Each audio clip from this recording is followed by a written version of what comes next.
Agree और non agree commodity में हमेशा ऐसी कमोडिटी की तलाश सभी को रहती है जिससे कमाई की जा सके। मेरा नाम है शर्मा। हमारे साथ है आज प्रो इंटेलीट्रेड सर्विसेज के दिनेश सोमानी, जो बताएंगे ऐसी चार कमोडिटी जहां मुनाफे का ट्रेड किया जा सकता है। दिनेश जी, आपका स्वागत है। दिनेश जी, आपकी पहली कमोडिटी कौन सी होगी, एग्री से या नॉन एग्री से, जहां ट्रेडर मुनाफा कमा सकते हैं? जी बिल्कुल। नमस्कार कमल जी। मेरी पहली और मतलब प्राथमिकता मेरी गोल्ड के लिए रहेगी। गोल्ड का मैं अगर एक ब्रॉडर व्यू देखता हूं तो मेरे हिसाब से 71,400 ये डाउन साइड और 72,250 ये अपसाइड, यह दायरा करीब करीब 10 से 15 दिन इसी रेंज में मार्केट ट्रेड कर रहा है। और अभी हाल फिलहाल ये जो प्राइजेस चल रही है निचले लेवल पर है, तो मुझे लगता है कहीं भी 71,550 71,560 के आसपास गोल्ड इंट्राडे या आने वाले 2 या 3 दिन के लिए खरीदारी की जा सकती है। अपसाइड मुझे लगता है कि 72,050 के लेवल्स हमें जल्दी देखने मिल सकते हैं। 71,200 का स्टॉप लॉस इसमें ध्यान रखना चाहिए।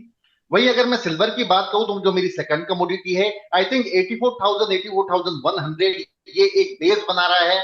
कल भी इसने यही लो बनाया था और मुझे लगता है कि यहां से दोबारा एक रिवर्सल लाने की पूरी पूरी संभावनाएं बनती है। तो अपसाइड मुझे लगता है 85,050 85,550 के लेवल्स हमें 2 या 3 दिन में देखने मिल सकते हैं। 83,500 का एक बहुत बड़ा सपोर्ट जोन है, यह स्टॉप लॉस हमें मेंटेन करना चाहिए। यहाँ पर दिनेश जी, एक और सवाल ये भी आता है कि जैसे बहुत चर्चा है ये मार्केट में कि सोना इस साल 80,000 रुपए भी टच कर सकता है। क्या आपको टेक्निकल लेवल्स में ऐसी कोई चीज दिखाई देती है कि जिससे ये लक्ष्य संभव होगा? जी बिल्कुल।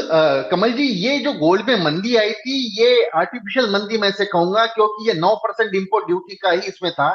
इंटरनेशनल का चार्ट अगर मैं देखता हूं तो ये काफी बुलिश ट्रेंड दर्शाता है। और मुझे लगता है कि 70,500 के नीचे भी इसके जाने की संभावनाएं कम है। और पॉसिबली है कि अगले 4 से 5 महीने में 77,700 के लेवल्स देख सकता है। चार्ट ये क्लियर दर्शा रहा है कि आने वाले समय में 5,000 रुपए की तेजी गोल्ड में निश्चित तौर से आ सकती है। जब अगर जैसे कि बहुत उम्मीद है फेड अपने ब्याज दरों में कटौती कर सकता है, उसका कितना पॉजिटिव असर दिखाई देगा? जी, सितंबर में 25 बेसिस पॉइंट कट होने की संभावना 70% अभी जताई जा रही है। मुझे लगता है कि ऑलमोस्ट सर्टेनली पकड़ के चल रहे हैं।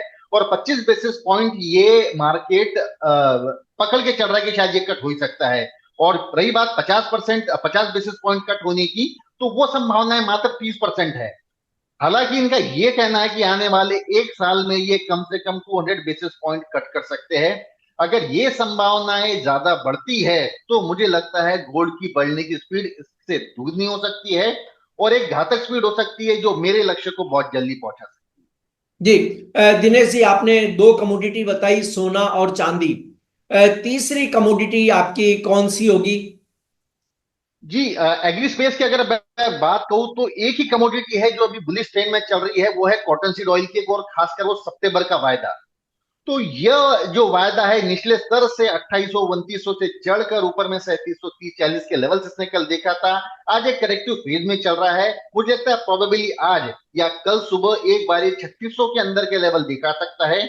टू बी वेरी स्पेसिफिक 3595 3605 यह दायरा कहीं अगर मिलता है सितंबर कॉटन सीड ऑयल के, तो ये बढ़िया अवसर रहेगा खरीदारी करने का। दोबारा मुझे लगता है कि 3720 और 3810 के लेवल्स हमें देखने मिल सकते हैं। 3520 का इसमें स्टॉप लॉस मेंटेन करना चाहिए। कमल जी, इसमें फंडामेंटली मैं बता दूं, डीमैट स्टॉक मात्र जी, 17-18 हजार टन है और वो भी एक कॉर्नर किया हुआ है। और जबकि इसमें ओपन इंटरेस्ट है 24-25 हजार टन का।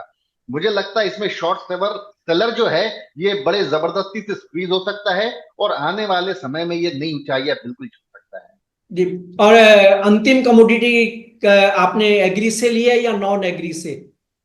जी, अगली कमोडिटी भी मेरी एग्री से ही है। मोस्टली मैं ग्वार को ट्रैक कर रहा हूँ। 5265 5250 एक बेस लाइन सपोर्ट ये एक्ट कर रहा है। और अपसाइड मुझे लगता है कि 5370 ये लेवल जो है एक बहुत बड़ा रेजिस्टेंस लेवल है। आई थिंक प्रोबेबली कल या परसों या हो सकता है आज भी ये लेवल जब भी क्रॉस करे 5370 के ऊपर, मुझे लगता है कि 5520 के लेवल ग्वार जल्दी छू सकता है।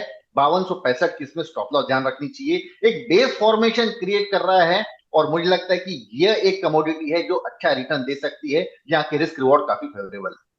जी दिनेश जी, अगर हम देखें तो गंवार के ट्रेडर्स बहुत उम्मीदों में रहे।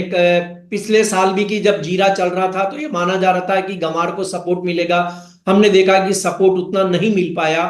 इस बार भी हम देख रहे हैं कि मानसून की स्थिति में इतनी ज्यादा बारिश है कि अभी फसल के बारे में कुछ भी कहना बहुत जल्दबाजी है, क्योंकि मतलब बारिश इस तरह हो रही है कि कहीं फसलों को नुकसान है और कहीं पर फायदा है।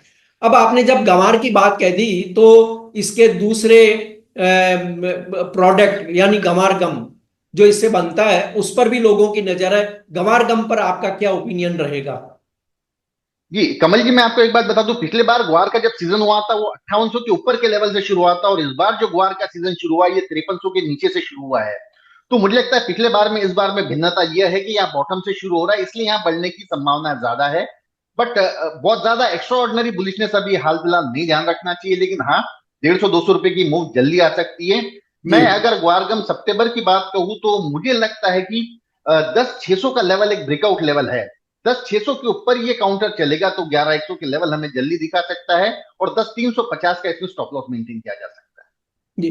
दिनेश जी, आपका कोई डिस्क्लेमर? है। जी मेरे क्लाइंट्स की सारी पोजीशन इसमें होती है, मेरा पर्सनल तो कभी कोई ट्रेड होता नहीं है, लेकिन मेरे क्लाइंट्स की पोजीशन ये सारे कमोडिटीज में ऑलमोस्ट है। जी, बहुत बहुत धन्यवाद। Thank you Dinesh ji.